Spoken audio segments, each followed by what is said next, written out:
Уведомляю вас о том, что вы подозреваетесь в совершении преступления, предусмотренного частью 4 статьи 159 Уголовного кодекса Российской Федерации.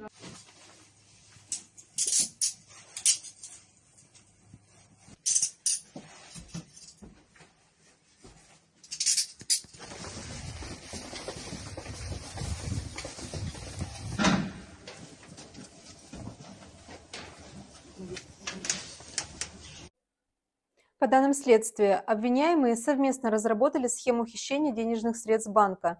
С этой целью фигуранты зарегистрировали на одного из обвиняемых юридическое лицо, через которое в течение полугода проводили фиктивные сделки, создав видимость ведения финансово-хозяйственной деятельности.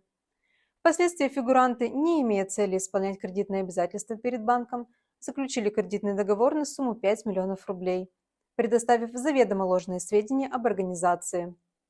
После чего, путем совершения фиктивных сделок, обвиняемые обналичили полученные денежные средства и использовали их по своему усмотрению.